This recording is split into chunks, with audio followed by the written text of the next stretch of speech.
Hey guys, welcome to another episode of the Hack Check podcast. I've got a very, very special guest today, Mr. Xcyro, a professional wrestler and owner and founder of Mother City Wrestling. Thanks for joining me, Ashley. Thanks so much, man. Appreciate it. Dude, this ring setup is crazy. I mean, I was here for a like an open mat type thing for jiu-jitsu. Got the Rio Grappling Club logo in the background, and I thought this was a boxing ring, but you were saying now this is international standard wrestling ring, same as WWE. Correct, exactly. International 6x6 2.1, man. It's as real as what it gets out here. I mean, 2.1, I just said to you now, but just for everybody, like, I'm looking at this, at the height of this thing, and like Kane, the Big Show, and guys like that, the Undertaker would just go over the top rope like it's nothing. Yeah. Some guys, Kalisto, would do like a little jump. I know there was a trampoline involved and everything, but he would do a little jump over, and I'm like, damn, man, these guys must be massive. And Kalisto must be like super agile to be able to do that, because this is high. Yeah. No, trust me, it is high. You know, like the most crazy part is like, I remember when I started training and my promoter and coach at the time told me, okay, do yourself a favor, right? Get in the ring, get onto the top rope, but stand like with your feet on the top rope. And the most crazy part is when you look down this way, it's not that scary, right? Yeah. But the minute you turn your head like this and look to the ground, it's quite scary, you know? And it's mad how some of the bumps that people take in wrestling, because it's like the top rope is bad enough, but when people start climbing up on ladders and things like that, I mean, like I remember back when I was a kid, the Hardy Boys and all the crazy stuff they used to do on ladders. I mean, even off the top of a cage is what, 15, 20 feet.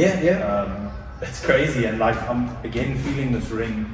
And I remember I said to Shane, like when I was a kid, I went to a super sports show up in Pretoria, and they had wrestling promotion back then. I don't remember the name, but the first thing I went and did, because I always used to think it was a springy, like soft landing kind of thing, and it really isn't. It's hard.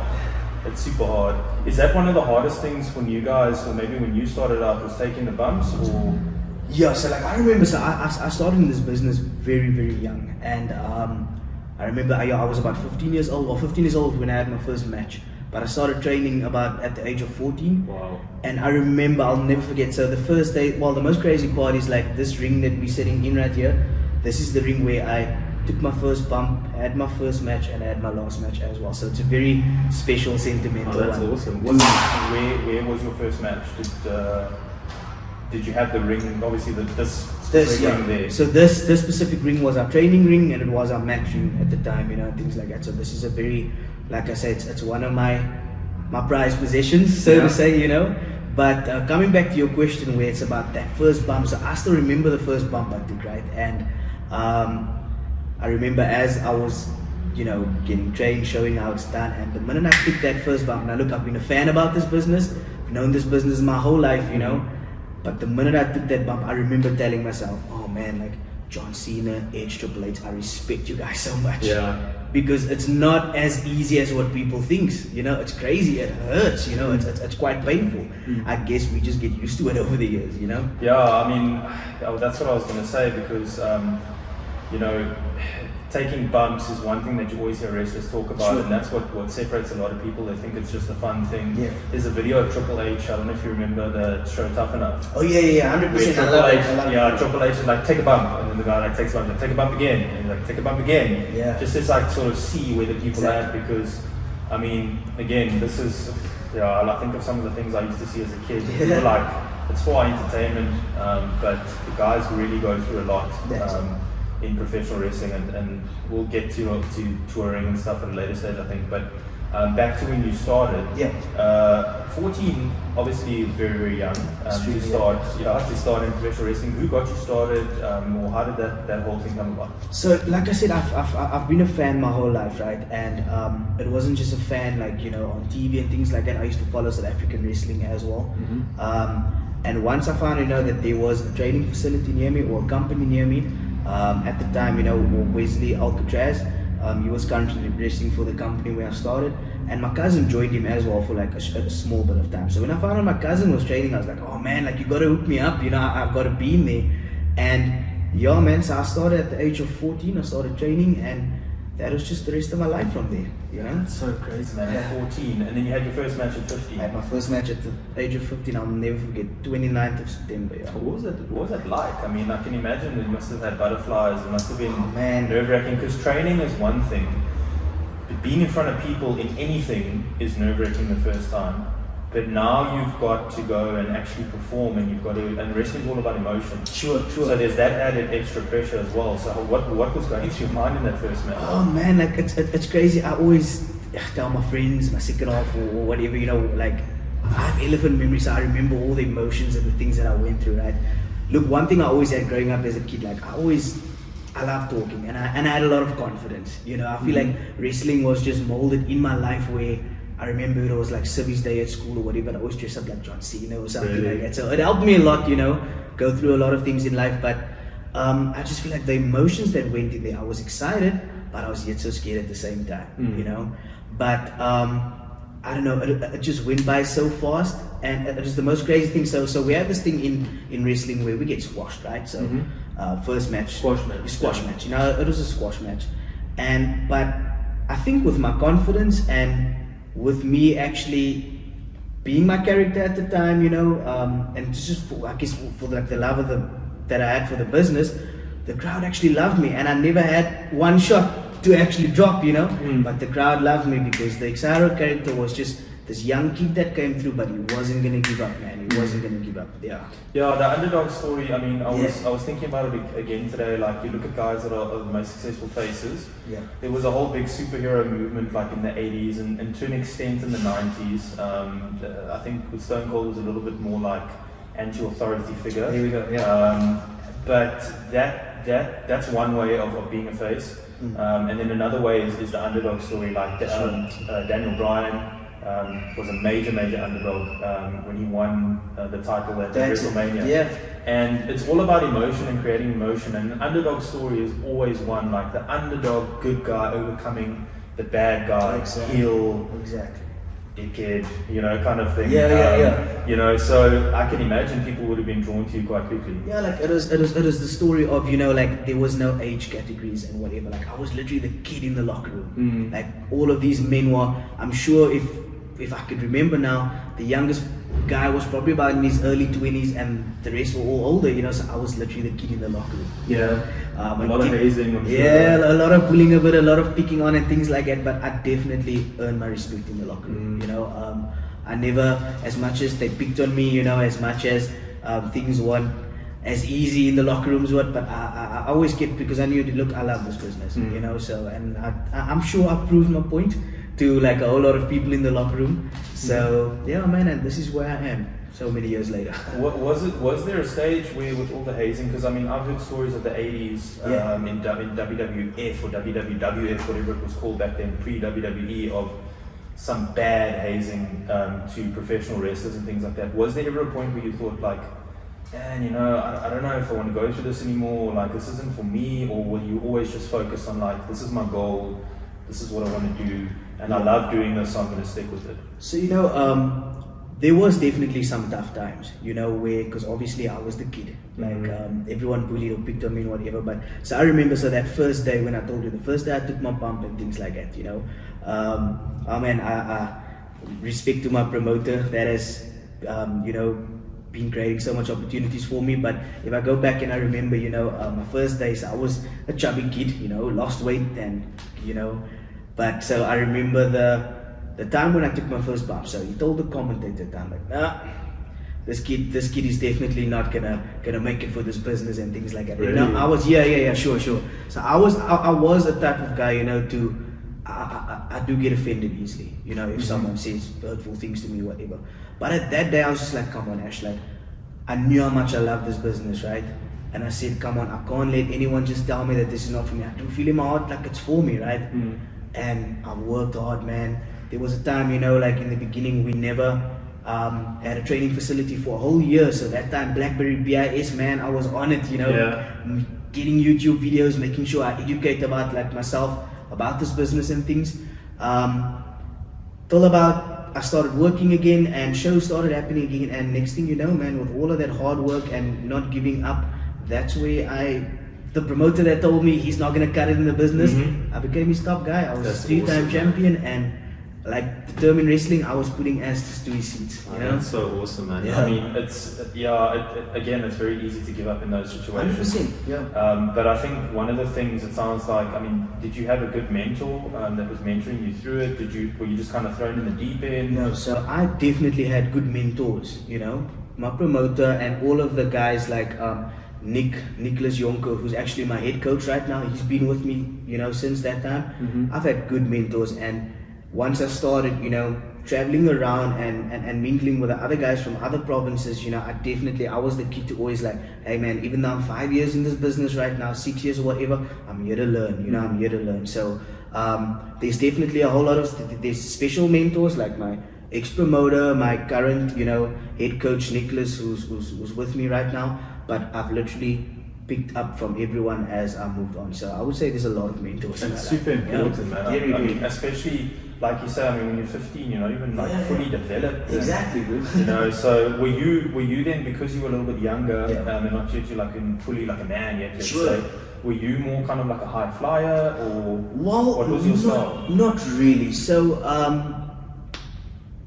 look, I was always quite quick, you know, so but I wasn't really a high flyer. I never really yes, I would pull off some high flying moves now and then or whatever, but just the basics. I was more of a pure, I would say, a little bit of a brawler, a little bit of a quick striker, you know, and a little bit of technical. So it was just like, I wouldn't say like I stuck to one type of style of wrestling. It's very diverse. Yeah, it's very diverse, yeah, correct. So, but yeah, I think it's so crazy, right? Like I was telling the guys last night, you know, I don't know, like I guess I'm just a different type of guy in this business where it's like, selling is everything for me, man. Oh, like, that is my strong point. Especially as an underdog. Yeah. You're just gonna make it seem like you're man. gonna lose at any second and then come back. Like that was just my strong point, man. Like and I felt like that's what also, because I remember, so as obviously I gained experience, you know, 16, 17 years old, 18. So my main objective was after every match, so I'm just like, look, I would always be calm, because one thing about me, I was always composed. I never stressed out or anything. I always had, you know. And my main objective was I gotta make these people believe. Yeah. That's the main thing. And I don't wanna hear people say, oh my gosh, did you see that Japanese arm drag he delivered? Did you see that, I don't know, cross body he delivered from the top rope? I'm just like, I want people to ask me like, is that guy okay? You know, like that was my objective. Like I made people believe, you know, and that's evoke emotion.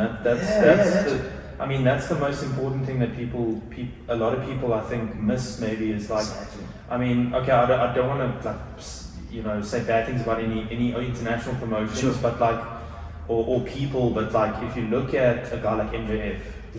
From AEW. That guy doesn't even need to wrestle. Exactly. He makes you feel like he is the biggest idiot in the world. Like a lot of people actually feel they hate him. Yeah. You know what I mean? And he gets so much heat. And like, if he could do 3 moves, that would be enough. It just turns out he can wrestle. Yeah.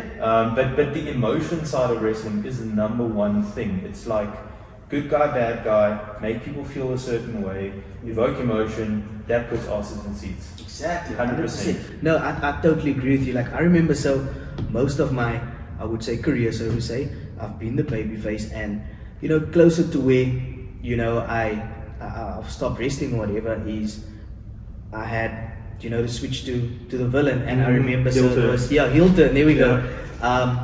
So it was in Port Elizabeth, right? I think, it was in Uitenhage, some place, Uitenhage. I can't remember the area, right? So there was a wrestler who was, you know, he's the hometown hero in Port Elizabeth, man. People love him and all of that, you know. So we did have like a good storyline going on, but when I turned on him, like the most crazy thing, like I told you, my main objective was to make people believe, right? And I remember, like I turned on him, but I literally broke a broomstick on his back, you know, like it was bad. Like after this match, like I just destroyed him and all of that, you know. Yeah. But how the people got involved. I was about to ask you, I'm talking about, I got threats, I got death threats. And I'm not talking online, I'm talking about in Like my face, man. You know, I've literally had a guy chokehold me, but luckily security came in time, you know. And I just went through, but I was like, you know what, that is the most scariest part of my life, you know, with that heel turn. But I was like, I did my job, man. I made these people believe. I was saying to you earlier as well, like if I did wrestling or if in any wrestling, I always feel the heels have the most fun. Yeah. You know, because It's nice to beat up on us. it's so like very few people. I don't know if very few people want to be heels, but like the heels are always like most of the heels are always the guys that get the push. Sure. Because they invoke so much emotion. And I can understand, like, if again MJF, like, whenever he goes to a city, he talks bad about the city. Yeah. And like, I can imagine, or like he beats up the hometown hero, whatever it is. Like you were saying now, you got threats right there. Like, I could only imagine, like, some of the heels will probably get proper threats to go to like a rough area and have a show. Like, is it hard for you now? Just touching on being a promoter now and having your own company.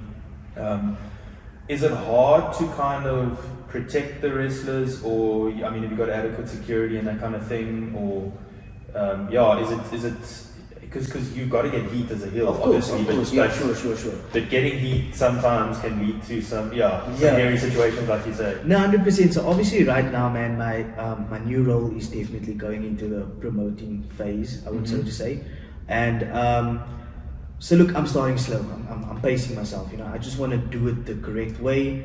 And you know, the main thing about it is it's not about myself. It's about just to create opportunities for the other guys. You know, but when it comes to safety, look, that is the thing. That's why I said I want to do it the proper way. So, because look, most of the time, you know, well, not just South Africa, but independents, where like all over the world, you know, guys don't really have the barricading around the ring. You know, and I definitely want to get that. You know, like because I mean, like not just. I'm sure any wrestler in this country right now can give you a story where, you know, someone in the crowd got very close to him and things like that. I can tell you a couple of stories, you know, where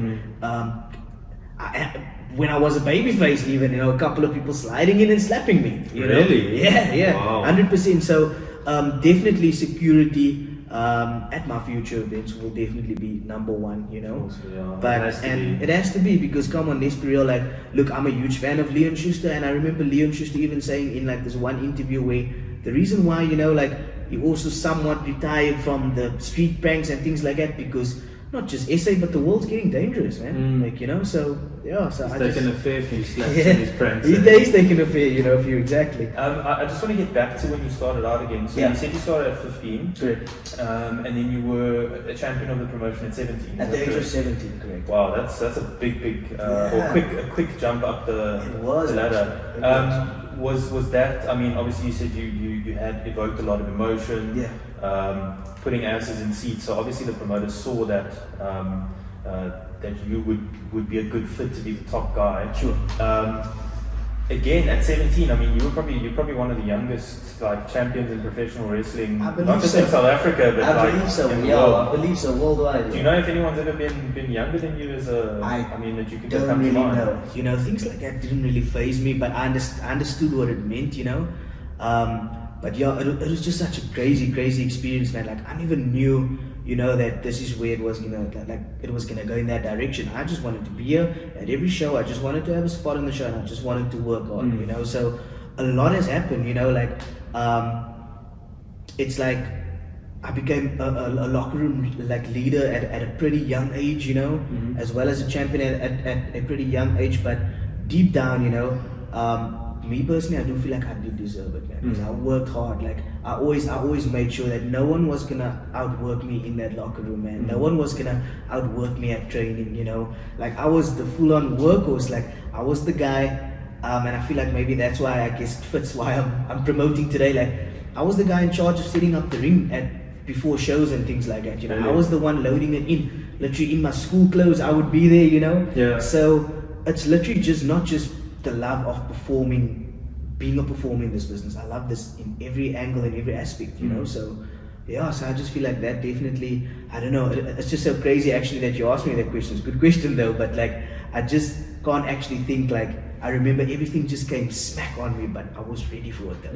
You know, I felt like, no, I've worked hard enough for this. I'm sure it's a lot of responsibility to now then be the top guy. I mean, and you get a lot of hate also in the locker room that will never be told to your face and things, you know. But I guess it comes, especially at the age you were at as well. Yeah. How did you fit in actually, like training for professional wrestling? How often did you train? Because I go on the road because That's like how many shows were you working? How did that fit in with your school?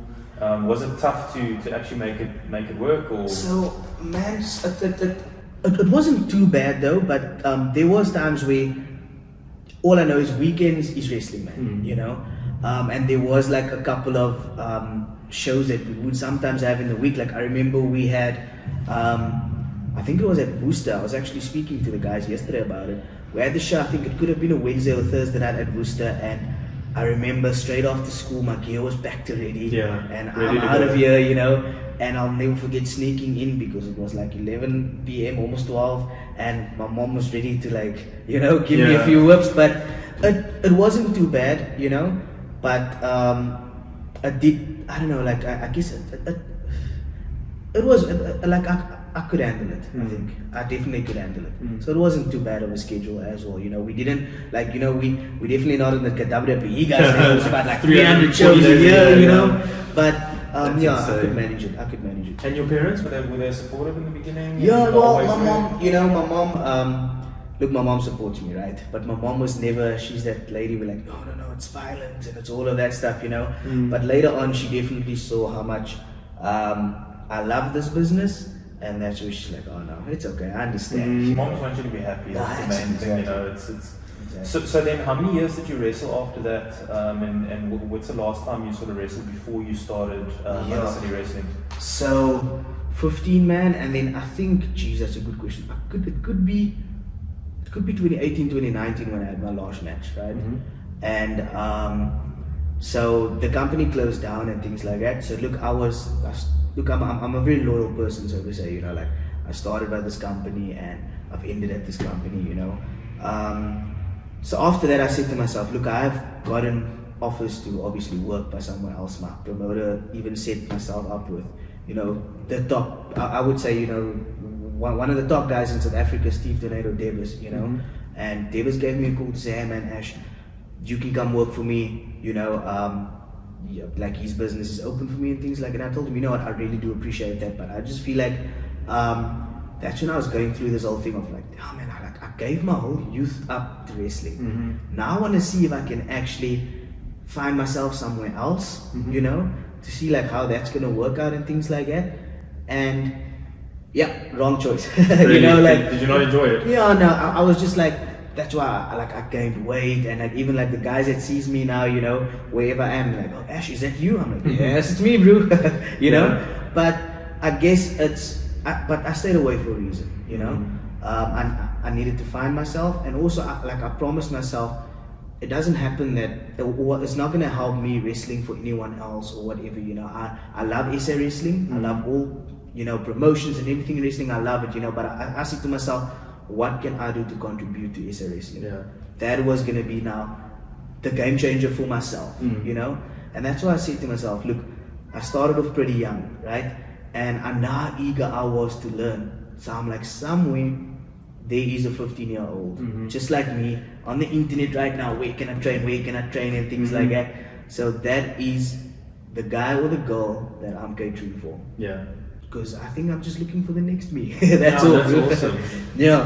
What were the sort of challenges? Were there? I mean, was it tough to start your own thing? You know, what are some of the bigger challenges? I mean, finding talent. I'm literally still in the process, right? Okay. So I'm literally still in the process. First of all, this ring, that was like the first. Well, to me, it was a massive achievement, right? Because my previous company, this ring got sold. So I actually bought this ring over from Steve Davis, who owns Rockstar Wrestling, out in, it could be the Gauteng area. Sorry, Gauteng's so big, I know I always miss the places and whatever.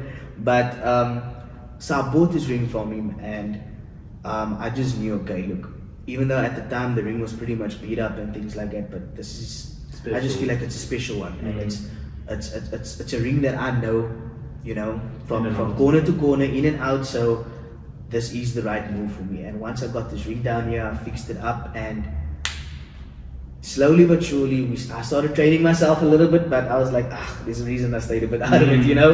But hey, we never know.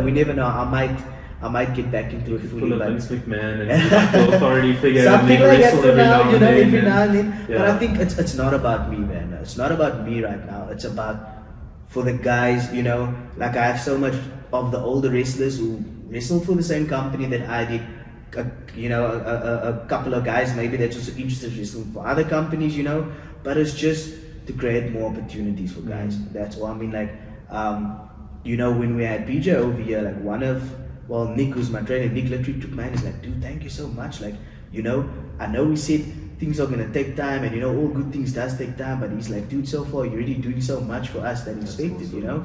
And I feel like I'm a guy. I don't like a pat on my back, right? But yeah, I was just know like, what you mean. Yeah. But I felt good, you know. I was like, at least I know I'm doing something right. So I'm like, okay, Ash, that 4 years happened for a reason. You stayed away from the business, but that 4 years happened because we're setting into the next phase now. Yeah, and you probably needed to see how much maybe fall in love with wrestling. That's it. Because just a different angle. Yeah, sure. I can admit I have lost my love a little bit, you know, at the time, because look, I never badmouth anything or anyone or whatever. That's just not me, you know. But third world countries, South African wrestling is in a little bit of a, I wouldn't say a situation, you know, not at all, but I just feel like there's definitely more room for improvement, you know, where, I mean, like, there is, dude, I can tell you there's so much talent in South Africa. I can imagine. Especially with the younger generation guys, man, out here in Cape Town alone, you know, all over the Joburg guys, out in Port Elizabeth, there's so much young talent. Like, I just wish it was on a massive platform, because our boys back home literally deserves to be all over the world. No, for sure. They got to be seen on massive platforms. But I'm sure with PJ back, there's I'm sure, you know, there's a chance now for people to get more eyes, especially if he's associated with any promotion, your promotion. Or, how did you meet PJ, or how do you know each other? And then what's his role within Mother City Wrestling? Or does he have a role in Mother City Wrestling? So the main thing about it is we're friends, man. You know, like first of all, I've been a fan of him, even like before, like his WWE days, you know, like while he was still out in South Africa and things like that. But so we met we've been speaking for like a good few years and things like that. And dude, he's such a nice guy, first of all. Probably like, you know, one of these, I would say like a famous person that would actually respond to you. Okay. Like he's just so awesome, man. And we've been speaking for quite some time, and just pure wrestling, you know. And then next thing you know, he told me, hey man, like I'll be in SA soon, like because I was telling him about all of my process, like, yo, I'm starting the school, you know, I'm starting small, but you know, I'm not pacing myself. And he's like, dude, I'm gonna be in South Africa, let me know, let me come through, and let's just train, let's just, you know, like create like a nice training seminar or anything. I'm like, please, let's do that. That's, you know? so cool that he did that. I mean, like, literally, you must understand, this is my hero, right? Yeah. Like, I remember the most craziest part, right, is, so my girlfriend and I were just cleaning out the apartment, and so I still have like some of my old school books and whatever, and she actually pulled this out, and I'm like, wait, can you just give this here? It's like literally like an Afrikaans school mondeling saying, my role model, Justin Gabriel. Oh, that's cool. And I literally forwarded to him, and I'm like, bro, like, this is like intense, like, and this was literally when I started wrestling, like, I was 15 years old, and it's so surreal, me years later now, meeting my hero, and actually working with my hero. And then he's actually a nice guy, because he's a terrific guy. How many times do you hear people meeting their heroes? And people say don't meet your heroes, don't meet famous people, but it's like, when you get to meet, I mean, I haven't met that many famous people, I don't think ever, but if you get to meet him and he's actually like what you thought about, like, yeah, exactly, you know, and he's a nice guy, and he's actually why you realize why that person is your hero. Yeah, no, it's honestly like whenever, like, so I had the opportunity to hang out with him, just like I'll hang out with any of my friends, you know, we've had breakfast together and things like that, and he's just, first of all, he's very educated about this business. So that day when he was here, he's a second generation to second generation, yeah, correct, yes. Second generation, and so he grew up in the business. That's it. He grew up in the business. I think he debuted in 1997. So he definitely was young as well. Yeah, he was very young. I think he was about 16 or 17 when he had his first match. Yeah. But you know, as I was sitting and talking to him, like, one thing I love about this guy, besides that he's just humble, he's such a positive person. You feel almost bad for even thinking negative around this guy, you know, because You can actually, if you can do your research, you can check out, I think his Instagram page, or I think it's on the internet as well, where in 2016, like he actually had a tour out in South Africa, and so he does base jumping, he does skydiving. The PJ Black gimmick is literally, you know, at the time that was the gimmick, and I think he had an injury. Yeah, he had an injury. He like something happened with his base jumping and broke both of his legs, lost his finger.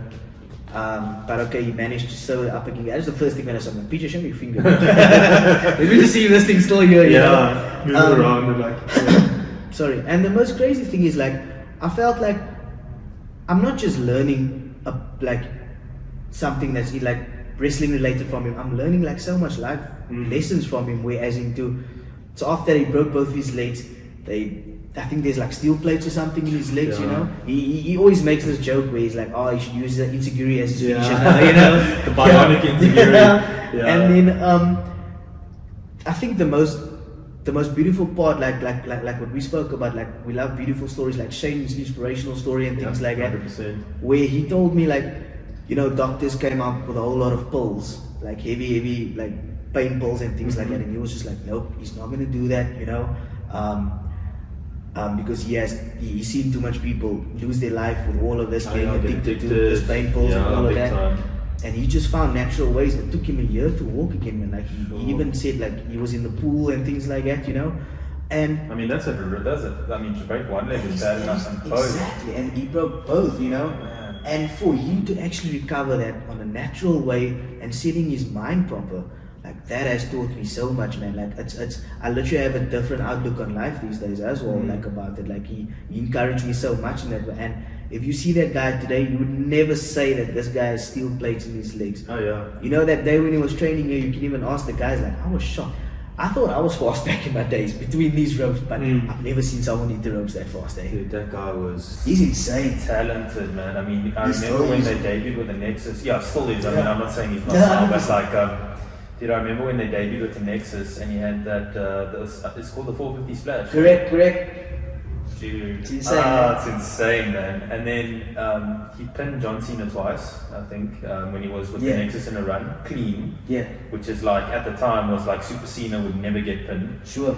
And he was one of the last two in that Team Nexus versus Team Cena as well, which they kind of buried the Nexus after that. Yeah, which was a little bit disappointing, but it was actually. But I mean, his style was something you would like. First off, it's a South African guy in WWE, so everybody was like. But then you see the way he wrestles, because you're like, okay, South African guy, like, I mean, to be honest, at the time, you're like, you know, how's the guy going to wrestle? And he like fit in. It wasn't like he didn't belong there at all. No, but then his moveset, man, the high flyers, I don't know how people do that, man. He was just so smooth, you know, like I've been, so look, I do still watch like a lot of wrestling, but I don't really find myself really on WWE or AEW. Like I'm actually watching a whole lot of indie shows. Do you watch Ring of Honor or? Well, I can't remember. More indie than I'm talking more indie. You know, I'm actually quite enjoying. What's the guy? Zack Ryder is now changed his whole name, and he's Matt Cardona. I think. I don't know. I forget the name of that promotion. I was gonna ask you if that was what it was, because. No. Actually, to be honest with you, I don't even focus on the promotion's names, bro. I just love some indie wrestling, you know, because sometimes it's good comedy, but sometimes, you know, there's guys where you can like see like, okay, cool, this is a guy that's gonna make it, this guy maybe that's not gonna, you know, but so I've seen a lot of pages like recent indie work and things like that, like, man, that guy's crazy, like the things that he can do. And like if you ever look at that springboard moonsault from the top rope, it is so smooth. Yeah. It is so smooth. I wish I could do it that smooth. You know what I mean? Yeah. Like it is so smooth. And yeah, man, I don't know. He's just a phenomenal worker, and I feel like I was just so glad because I'm sorry if I'm getting ahead of the question. No. But so when we were training out here, right? So the main importance of why also I got him down here is because it's in path to what I'm doing, right?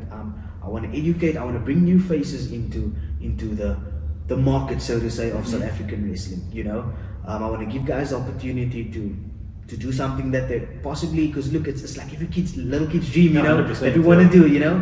Yeah. And so by him just sitting like training the guys out here, so I was standing on the side and I was watching this, and Nicholas, the head coach, he was joining in with the training and things, and after the first training session, myself and Nick look at each other. We're like, we were about 10, 11 years in the business, but we know jack shit. We know nothing, man. Like, it was so crazy, like how, and it was the basic things that he was doing, just the basics. But it's crazy how you can clearly see how guys on TV do it. Yeah. And how I would say, I don't want to say indies, I just want to say the rest of the world, or the guys that's not on the TV level yet.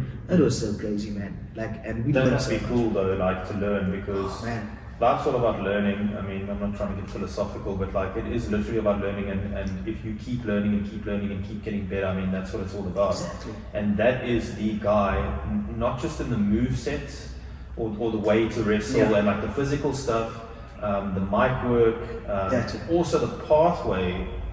You know, what the best pathway to be for guys to then go and wrestle in the US or in Japan or wherever it is. Exactly. I mean, I maybe I must ask him, hopefully, if I get to speak to him. But do you know how he got to, you know, has he spoken to you about getting to, you know? He Is that a has little bit far ahead, He or- has a bit, but I don't know why it just doesn't want to click into my mind right now. But I know the journey wasn't easy for him as well, because you know, South Africa, third world country. Like I do like recall him telling me, like, you know, he would be on student visas in the UK and things like that.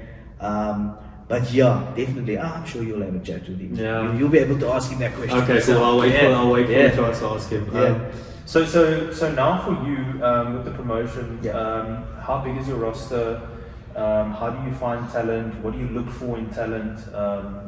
How basically do you go about getting guys into the promotion, or guys and girls into the promotion? So, like I said, as of now, you know, things are just slowly but surely starting off and things like that. So, there is a couple of new faces that I've trained. You know, like, it's so crazy. Like, there's just, look, I'm a guy. I'm not scared to approach anyone, right? I'll talk to anyone. And sometimes I'll just be on TikTok or just scrolling through feed. I'm not really a social media guy, but just scrolling through there, you know. And there's a couple of guys where I'm just like, no, I gotta approach you, you know. And funny enough, I can probably see right now, this guy is gonna be my top baby face. Really? Brand new guy. He's gonna be my top baby. I can literally tell you right now. So I've been wanting to do this for years. I was probably a teenager. We were all playing football together, and I could just see, I'm like, damn, I need to get this kid to a ring. Like, he's actually insane. Yeah. Like, he's the type of guy that can shoot a backflip and land straight on his feet, you know. And it took me years, and he's starting to train now. And he's probably, look, all my guys are doing very, very well. I won't lie to you, but he is definitely the one that picks up so quick, man. And he's crazy, he's intense, he looks good, you know. So he's definitely gonna be my top face. Yeah, some people are just naturals, man. Yeah, That's 100%, you know. I was talking to my wife the other day about one of the guys that trains at us. It's just made such a fast ascension up the belt rank. Sure. And it's completely deserved. He just gets it. There's people that just get it. There's people that are just talented, and then the best thing on top of that is they work hard as well, and they're willing to listen. They're coachable. That exactly, coachable. That is a very, very vital thing. You know? If you're not coachable, doesn't matter if it's pro wrestling, boxing, anything. You're gonna struggle. Man. No, 100%. I mean, and so how big is your roster at the moment? So far we're not really that big. Oh man, if I just put the math together, could be about 7 to 8 guys right now. okay. But yeah, so obviously we'll see how it goes. You know, there's some few surprises that I don't really want to talk about now. Don't You know, disclose anything you shouldn't, yeah. But some old faces and some new faces will definitely Awesome. be seen. That's you cool. know, yeah. And you've got the show on the 24th, eh? 24th of September, yeah. None other than my hometown. I feel like that's such a good one. you No, know? that's awesome. So 24th of September at Pretty Heights Academy. So far that is the set day, and I'm looking forward because it has been, well, I'm not going to be wrestling first of all, you know, but I'm looking forward to being around a show again, man, because that's just a different type of energy. And the show doesn't start on the day; it starts like the week before, man. Where you start like, all right, now we start waxing my legs, and now we start, you know, preparing yourself Getting the mentally, mindset ready. getting that gear, and on that show day, you know, it's just a little bit of good nerves and bad nerves, you know. I'm just looking forward for that specific week coming up again, you know. So even though I'm not working myself, but like I said, I'm happy with my new role that I am taking. You know, it's just to what I've learned from all my mentors over like, you know, this journey of over the years since the age of 15, I definitely want to give to the new guys, you know, who I just feel like definitely it's and these guys deserve this. Yeah. You know? So and I'm happy for that. I'm very grateful. That is the word I was getting to. I'm very grateful for everything that happened this far. It's nothing major yet, you know. There's no 6 figures in the bank account. there's no, you know, massive networks and all of that. But I think after maybe 4 or 5 years, I'm just happy with being surrounded by the business again and seeing where we can take this in a direction here. No, that's awesome. Yeah, it's again, you're getting to do what you love to do. That's it. And that's the main thing, and it will be a success if you love what you do. I mean, it's you're going to put in that extra time, you're going to put in that extra, you know, the extra work, and definitely, you know, it's not like a job for you, and that's the best place to be. Exactly. That's the best place to be. And so with your role, are you gonna, without giving too much away, obviously, is it gonna be purely behind the scenes role, or are you gonna, you know, have a bit of more of like a CEO of the board type role, you know, that kind of thing? I was thinking about that. I feel like that would pretty be cool. Probably villain or whatever. I will see. But I think mostly, I think mainly I'll definitely be behind the scenes, you know, because I just want to give these guys their proper guidance, you know, and I mean, like, I'm literally targeting all areas, you know, of what a professional wrestler needs, you know. That's why at this facility, it's not just training that we're doing character work, we're doing all of that, you know. So I feel like, I'm not gonna put myself out there yet, you know, but maybe in a later stage, maybe when we're established and I don't know, maybe I can have that sadistic CEO or whatever type of vibe. We never know. And you're young enough still. I mean, there's still a lot of time. You spoke about character work a little bit. Like, obviously, that's super important. Is that, you know, is that something that people sort of struggle with a lot, or, you know, or is it more like mic work, or is it the physical moves? Like, what would you say would be the toughest? What is the toughest for you, and what would be the toughest for any of the new people that you sort of bring on? Maybe they didn't grow up with professional wrestling. Is it the character work? Is it the mic work? Is it the physical work? Yeah, like, just like everyone is different, right? But I feel like that's why, like, just like how you got to find yourself in life, you got to find your character in this business as well that fits realistically for you and things like that. You know, come on, let's be real. Me looking like this right now, there is no way you're gonna see me slap on a speedo again and be a crazy high flyer and all of that. You know, hey man, if it works, it works. But you know, character is very important, man, because that is your tool that you're going to use to tell the story, you know. So it comes more naturally when you're more like yourself. Exactly. So I just feel like, oh man, how do I put this? You know, I feel like maybe that is something that a lot of wrestlers maybe struggle with. You know, everyone is a bit different. Like, maybe you have a guy he moves incredible in this ring, right? But then he struggles to cut a promo, or it's vice versa, where the guy who's a brilliant promo, but he can't really work, so to say, or whatever, you know. So look, everyone is different, but it is always important to one thing about like myself is I love positive like criticism, and like I would always be the guy to like go to the scene in the locker room and be like, okay, what could I have done different? What could I, you know, have, or what did I do wrong, or whatever, you know. I feel like it's always good to, you know, I feel like any guy in the SA Indies or wherever, you know, it's very good to have that after a match. You'll be like, okay, did you see my match? Okay, where was I slacking, or was this promo, where should I have gone with that promo, or like that, you know. It is very important that we should do that, because in life, man, we literally learn so much, you know that, you know. So even in this business, every single day is just a learning curve, man. And last night myself and Nick, can't remember what it was exactly, but we learned a lot from these new guys, you know. So we had a senior guy that came in here from, you know, also with basically who was with us in our old company and things like that. So we just, like it's just every day is a learning curve. And when it comes to these characters, it's a bit hard, you know, because for me to like explain or whatever, but I've just seen it a lot where certain guys maybe go into characters where they're not supposed to be, and like you can just see it not working. It happens in WWE. It happens in WWE. It happens. It's not just South Africa. It happens all over the world. You know, that's why like I'm a type of guy. Even like in my personal life, like I try things.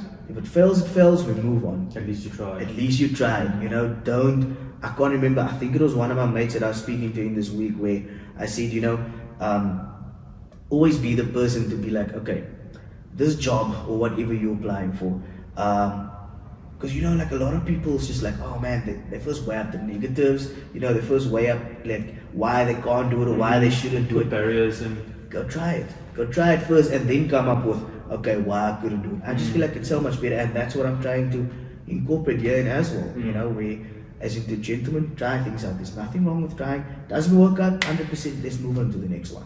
You know, no, so, definitely. And I mean, again, like you starting at such a young age, going through the business, it's you. I'm sure you're a perfect mentor for the people I try.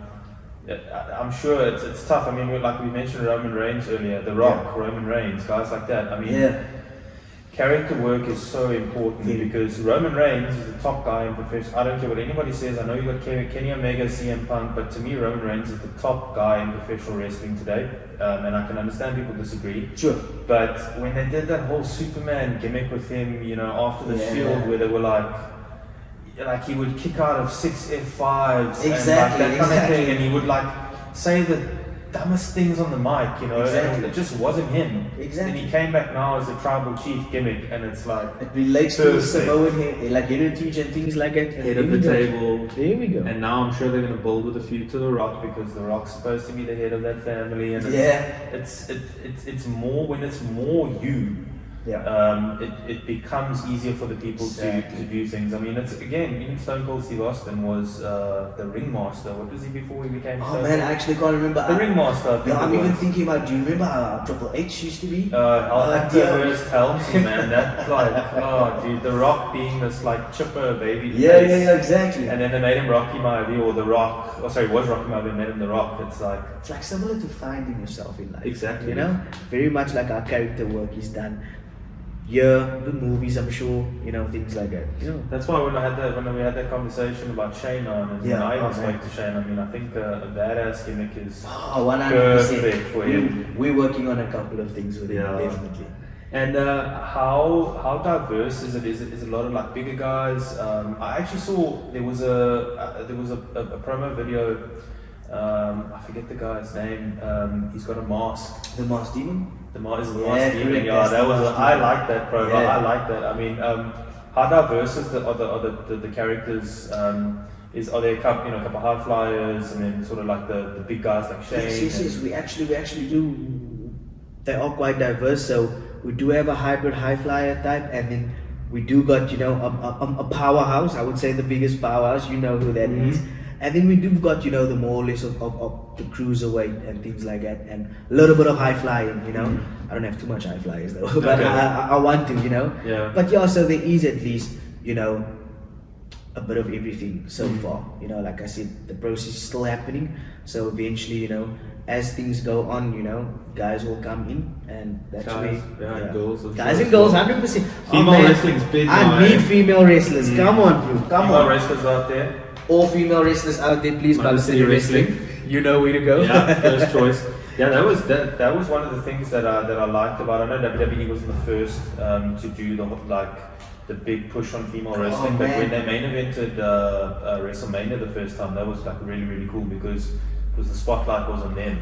And now you got someone like Ronda Rousey, who's like the female Brock Lesnar, basically. You know what, man? So believable. It's crazy. Myself and Jeremy actually spoke about it. Like, it was in the week, if I am correct, where Jeremy literally texted me, like, oh man, like, yo, the women are just like incredible, man. Like, you know, like that, man. Just like you said, the main eventing wrestler and things like that. And I told him, yes, 100%, because they will stop being called divas. Yeah, it's the woman revolution. That divas title was the thing. You know what, man? Like, okay, please don't, whoever's listening to this, get offended. Like, you know, back in the day, guys used to be like, beer break when the woman is on and stuff like that. I'm so sorry, man. Today, these women are way better working than the men. You know? No more bra and panty, man. No more stuff like that, man. Dude, that was like the worst thing, man.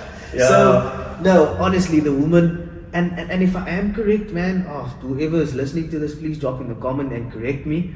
I think it was AJ Lee that was in charge of shifting that revolution. In WWE in WWE specifically. specifically. I think Gail Kim might have done it in TNA before. Yeah. They don't get enough credit for TNA, Exactly. but AJ Lee in WWE specifically for 100%. She stood up for what she believed in the woman, and I mean, like, look at that, man. These women are phenomenal. Like, one thing I even like about Charlotte Flair is, like, it's not that typical I'm hiding behind my dad's surname or whatever. Man. Charlotte Flair's talent and a We half. spoke about the top rope. She does a moonsault off the top rope, dude. That's crazy. And there's She a does reason a why corkscrew moonsault. she's and there's a reason why she's her husband now. It is her husband now, Andrade, however you say it. Andrade. Dude, have you watched him in some of his matches with Park in AEW now? Yes, but have you? You know what the crazy thing is? Have you watched some of his matches like back in the day in Mexico? Like it's even more crazy. I feel for those guys. Like I mean, him and Park, who used to be what was his Neville in WWE. Yes, correct. Dude, I watch those matches and I'm like, those guys put everything on the line every single night. That's what we do. Crazy. That's man. what we do. It's and people don't. I mean, yeah, you see like, oh, they learn how to fall or whatever. Some people say that. It's like, no, it still hurts. It hurts. I can guarantee you guys, I've been in the business since I was 15 years old. It hurts. It literally hurts till this day. Yeah, you know? those mats On the outside don't mean anything. A lot of people think like, come on, Ash, like this has got to have like some soft, I don't know, type of a mattress. This is a trampoline where you can bounce your back up and get your feet on. Listen here. That's hard. That is hard, you know. It's not easy. And I think we just, like, you tolerate things, you just tolerate it, you know. Like, it's, I just can't explain it, but it's not soft. Yeah. Have you had any bad injuries? Oh man, you know what? Like I always tell people, like, one thing about this business is, especially when people has so much bad to say about the business. I've been a whole sport lover, right? Like, and I've played various sports, but I haven't got as injured as what I've got in this very ring, you know. So I think my first injury, if I am correct, I tore my meniscus in the knee. Oh wow! So I remember, like, dude, I was in high school and I was all casted up and I was in crutches. Cool for the girls, but not fun carrying my school bags around, you know. And my shoulder was a major issue. So, and this didn't even happen in a match, man. Like with my shoulder, this happened like in training, like, you know, while I was training, and I just completely popped it out and separated, I think, all the ligaments around my shoulder. Serious? Is it just from all the bumps, or was it something Well, specific that happened? Or? No, that was, dude, the most crazy thing is, I think my shoulder came with just doing a simple roll, you know. Really? I just by accident shifted, you know. That's why this, honestly, like, if you don't treat this ring well, it's unforgiving. Like, it hurts you, you know. And I mean, like, I've had this issue ever since, you know, where it's just like, there was times, even in matches, it would just pop up and I'm like, just pop back in and I'm good. Yeah, the show's gotta go on. The show's gotta go on. But you see, I feel like that was also one of my reasons why I took a break, because I'm still young. And dude, by the time I'm 40, I don't want to be, you know, broken up and things like that. So that's why I'm also educating guys, like, looking after themselves in this business. That schedule, man. I mean, okay. First off, the wear and tear in this ring is like insane. I mean, and then, like you say, you don't want to be a certain age, and then you've, like, Triple H was torn his quad, like, how many times in matches? It's still finished, but Stone Cold had to retire early because he hurt his neck of a weird pile driver. And I mean, and those guys in their late 30s when that stuff happened. You see? And that's young. And I think that was my concern as well, because I started so young, you know. And also probably one of the main reasons also why I left is because I did start picking up an issue on my neck. And that's where I said, okay, let me just take time off, rediscover myself, also not just my personal life, but heal a bit, you know, because even though we didn't have as much shows as what WWE is, man, but I was the guy. I would try and train as much as possible, you know. And when I do matches, my matches were quite intense, you know. It was quite intense, so it was very, very hard knocks and bumps, you know. For sure. And just going forward now with Mother City Wrestling, or just wrestling in general in South Africa. We were saying earlier, like, it's not maybe where you want it to be or where it should be. What do you think it's going to take to actually get it to a level, people watching at level? I mean, what do you think it's going to take? That's a very good question. I feel like it's not, like I said, there's so much talent, man. There's so much talent in South Africa. or promotions, you know. I don't know what it is, but I just feel like I hope that something can happen so that more eyes could be on us. I feel like this is a little bit of a support issue as well, because you know, like, let's be real, look, I love rugby, I love soccer, I love cricket and things like that, but wrestling is not per se a sport that people would really come, you know, to come support. I guess even if it was like, I don't know, I hope I'm not wrong, you know, but I just feel like I don't know what it is, but we just need more eyes on us. Because I feel like a lot of people's overlooking it, because a lot of people in South Africa generally, like a lot of people that I do business with, that I email, a lot of people's like, what, wrestling? Like, you know, what is that? You know, or like, what has my business got to do with anything with wrestling, you know? So a lot of people aren't also, there's like actually a lot of people in South Africa that don't even know that there is wrestling, man. Yeah. And that's a real thing with people that's actually close to us, you know? So I think my dream, not just for my promotion, but for the South African wrestling in whole to grow, you know? Because there's so much, like I said, potential with senior guys that's been in the business, the younger guys, you know, there is so much. So I don't know what it is, but hopefully it will happen, and it will happen in the years to come or very soon, you know. Yeah, I think it's about how much emotion you can drive. That's it. Because that's what makes people watch things, and then obviously like investment from, you know, to get it onto TV obviously would be a big thing, because you know, like there was a promotion back in 2004-5, I think there was an SABC2. Yeah, it was WWP. WWP, yes. And that was the one we were talking, I was talking to Shane about, but I forgot the guy's name, is Terry Madu. Terry Madu, oh man. Yeah. Dude, Terry Madu, hands down, one of the best villains in this country. Oh yeah. One of the, actually the best, you know. I'm sorry, like that guy is just a genius on, like you know, on the mic. And damn, he's pretty scary. I think I've been chopped by him once, and I coughed out something. Oh really? No, he's quite a sturdy guy. Is he still wrestling or? I think Uncle Terry's retired now, but he's still very much involved in the business. I do believe, because I know his son wrestles, and yeah, the last time I have seen him was at a show happening out in the Joburg area and things like that. So, so I don't think he's wrestling anymore, but he's definitely still involved. Yeah. It's like an addiction for us. We say we stay away, but we always come back. Yeah, that's what you love doing, man. Yeah, of course. You can't stay away from what you love doing. Yeah. And to some people's detriment, I mean, no shade on Ric Flair, but like he's the prime example of that. I mean, the guy was like 73 or whatever it is. I was actually, so yesterday I asked like one of the students here, and I was like, bro, like, did that Ric Flair match happen? Because I haven't been really into it. He's like, oh no, it happened. And I was like, I don't think I want to watch it. Don't go watch it. Nah, I mean, he's had matches his lot. I mean, for me, obviously I don't know what's going on in his head, and I don't know what the feeling is being out there, and you know, the addiction and to being out there. But that match he had with Shawn Michaels at WrestleMania. Oh man, that is more than enough. Exactly. Perfect send-off. And it's like, since he's gone to TNA, okay, he did some cool stuff in TNA with Jay Lethal, when they were like, but Jay Lethal was like imitating him. But I remember that actually. I saw a video, dude, where he was training and he's like, last match, and they're like promoting it. I'm like, no man, why? Like you can do so much more damage to your reputation, to your legacy, you know. And he was doing good stuff with Charlotte Flair being the manager and all that, but it's hard. I can imagine it's hard when you're like on top of the world, you're the guy, and then the next day, you hear this with professional athletes all the time, it's like you go from being the world champion in something, you go from being the best player in something, and then literally you retire the next day, you're like, what do you do with yourself? Like I was even with when the Undertaker's streak was broken, I was like, this is done, we never see Taker again.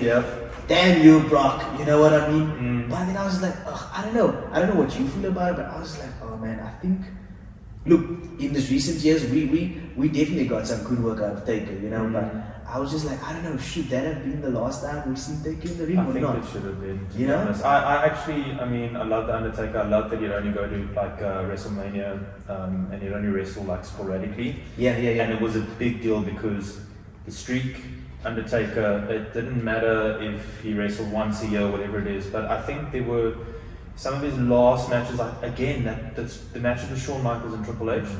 For me, that should have been it. Or if you want to push it, the streak. You know, because that was the whole thing. It was like the streak, and now the streak's been broken, and then you could kind of see what they wanted to do with Roman Reigns beating him at WrestleMania as well. and it's like Paul Heyman came in, he's like, we're going to talk about the 2 in 23 and 2, and then they were building for a feud with that, but I don't feel they needed that.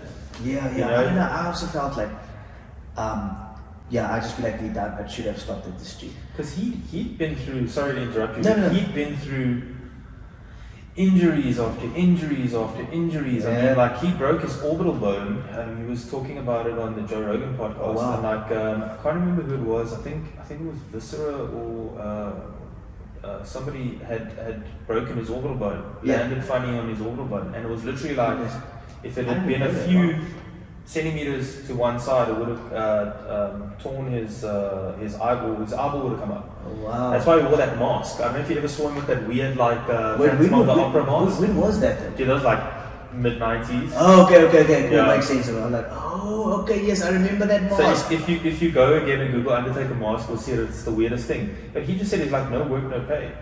You know, Yeah, and that's like, also the rough part about this business, man. Even, oh man, it's crazy. I don't know, I honestly don't know how the guys are doing in WWE today.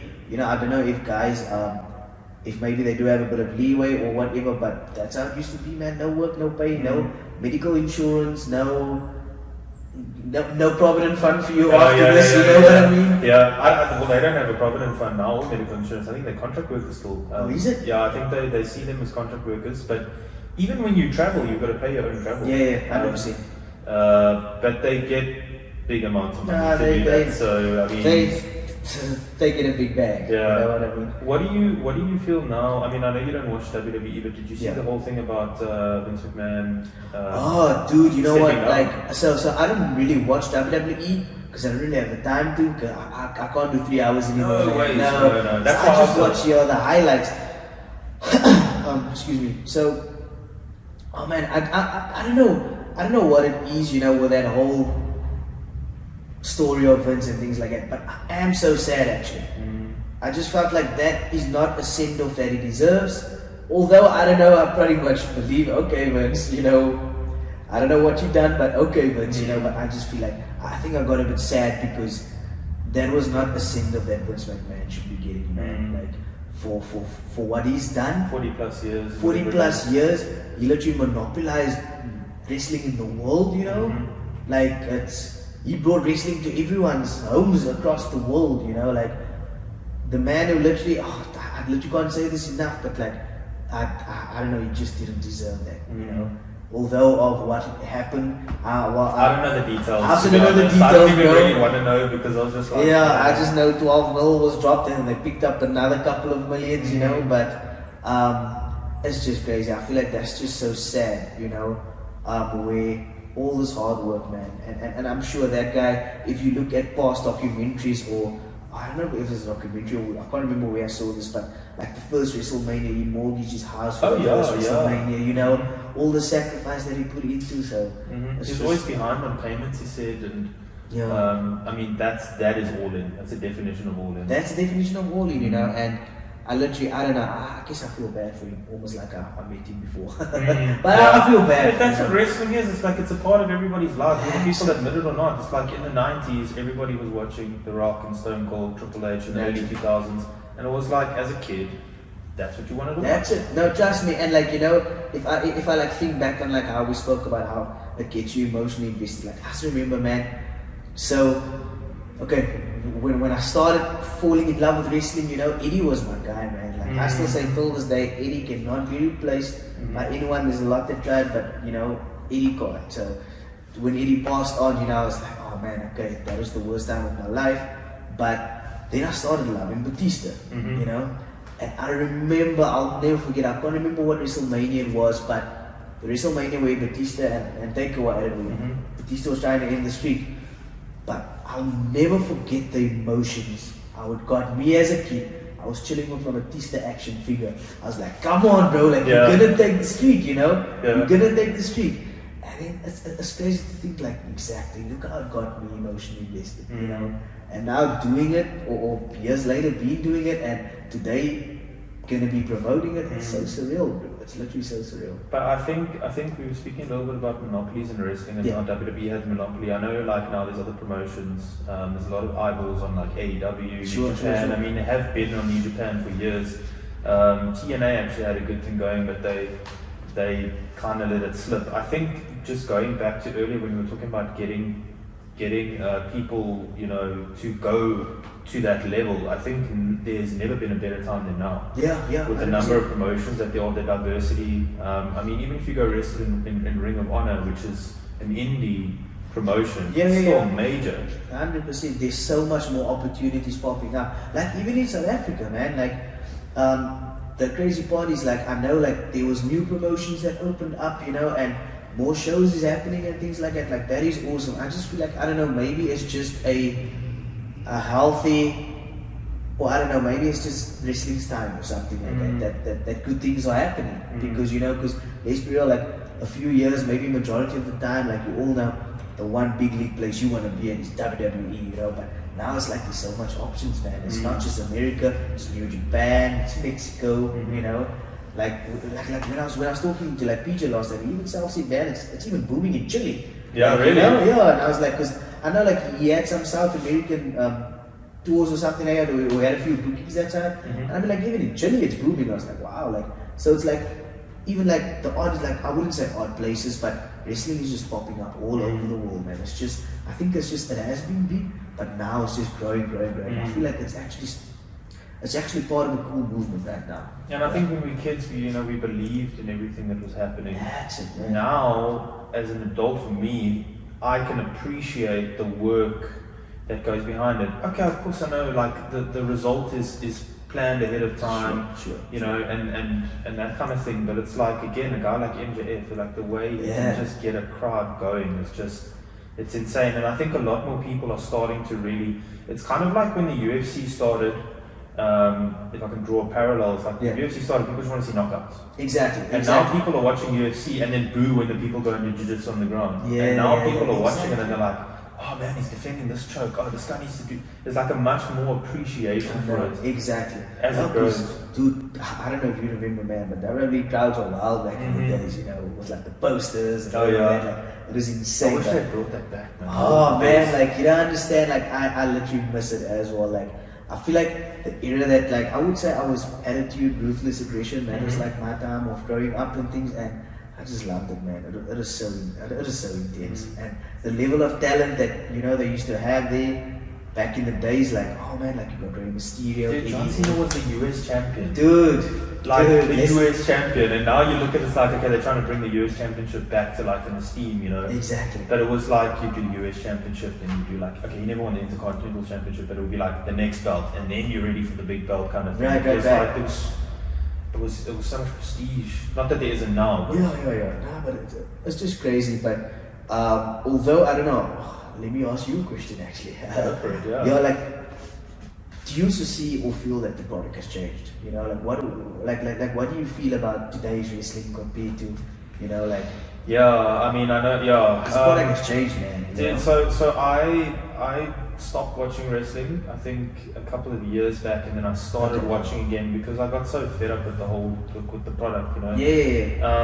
It was like, again, Roman Reigns, for example. So it was only WWE because AEW, I was like, I saw it, but I was like, yeah, okay, I'm gonna wait a while, you know. It was, I didn't like at the time with AEW that they would bring all the ex-WWE guys kind of in, you know.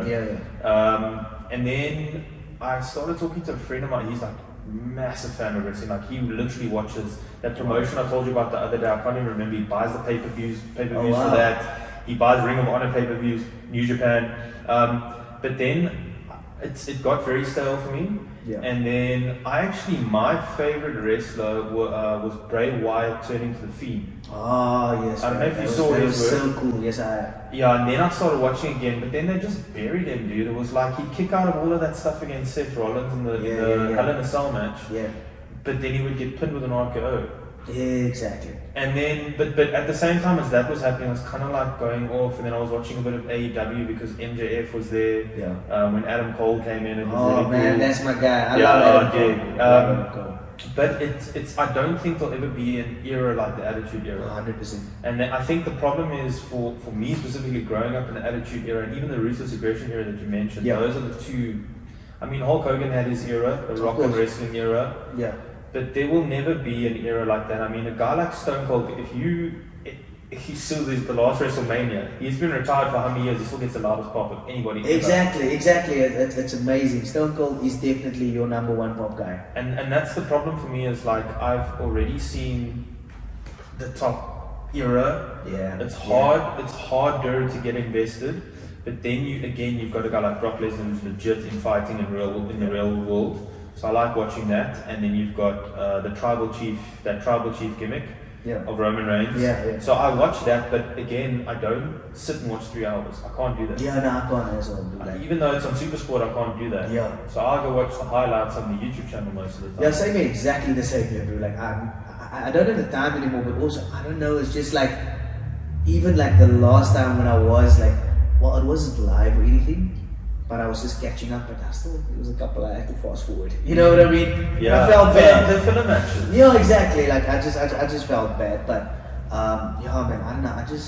I guess I miss how it used to be. You know, with the Thursday nights with Batista, everybody on SmackDown. Wednesdays 8 o'clock as well. You know, like it was crazy, man. Like I don't know. I just feel like me personally. I know people's probably gonna disagree with me or whatever, but for me, the last wrestling of, well, I guess talking from my perspective of storytelling or anything, the last good storytelling in my opinion where I felt like was still around is, I would say, between 2011 and 2014. You know, where Randy Orton was, Orton is still, he's still the boss, dude. Yeah. He's still the boss, but like, I remember with Orton, Sheamus, all of those guys, you know, like people were telling stories, you know.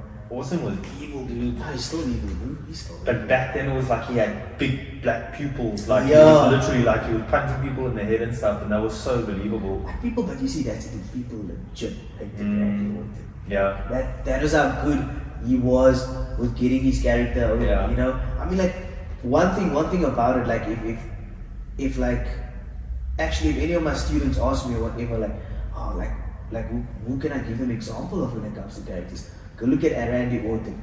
Number one, he literally looks like a snake. You know, he moves like a snake, and that expression that he does, how he stalks his opponent, exactly like a snake. Like that is perfect. You know, for playing character and character work. Yeah, 100%. Well, I'm hoping Triple H would change things, and then I was going to actually draw a parallel, if I may, between you and Triple H, because having been through the business. Yeah.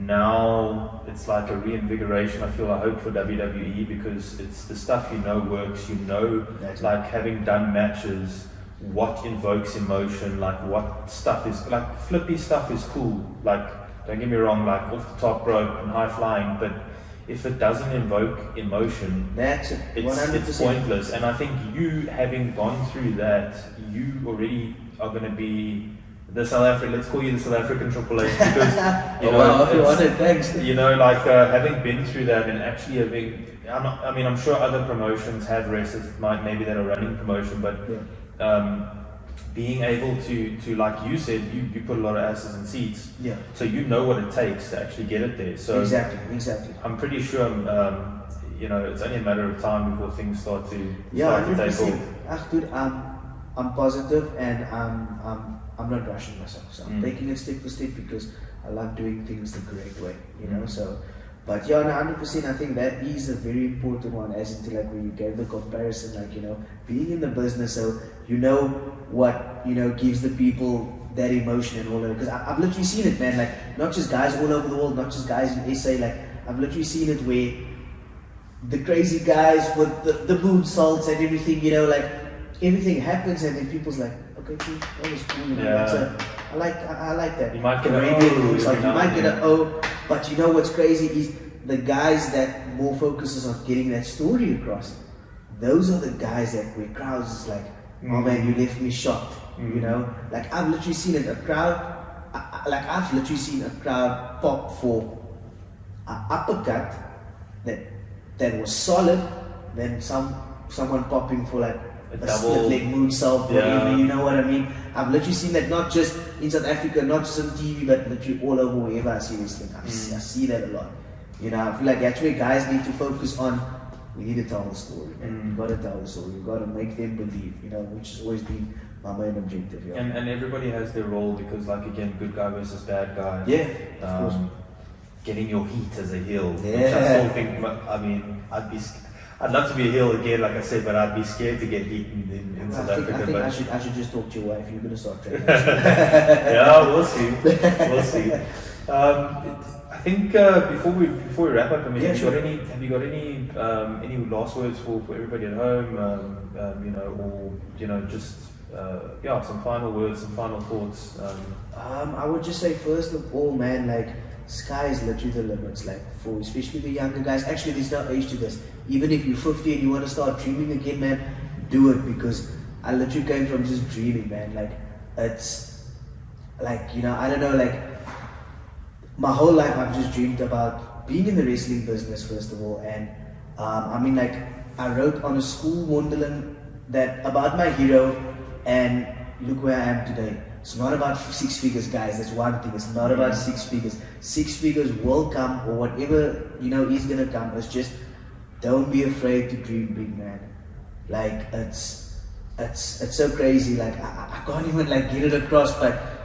Yeah, just never give up, man. Keep on working on your dreams, because you never know what can happen. Like the most crazy thing is, look at me today. 5 years ago, I was ready to throw in the towel with the pro wrestling world and things like that. And today, I own my own promotion. The first South African who made WWE was here. I'm giving my guys an opportunity coming up on the 24th, and yeah, man, sky's the limit. And if you do want to train Mother City Wrestling, grab our socials. Where can people find you? Yeah, you can find me on Instagram, you can find me on Facebook, I'm on TikTok as well. So yeah, it is Mother City. Okay, Facebook is just Mother City Wrestling. I think my Instagram is Mother City Wrestling _CPT. So okay, awesome. I'll pop a link. I'll definitely do that. But thank you. Ash, I think I'm definitely gonna try to come through and watch the show. Wonderful. I'm looking forward to it, and hopefully we can do this again, and I just hope that things grow from here and go from strength to strength. And I mean, if I think of any ideas and things like that, please do. You have my number, bro. You have my number. Yeah, I think it'll be awesome. But thanks so much for the time again. Thank you so much. I really appreciate it. Thank you for having me. Thanks so much. Okay, cheers.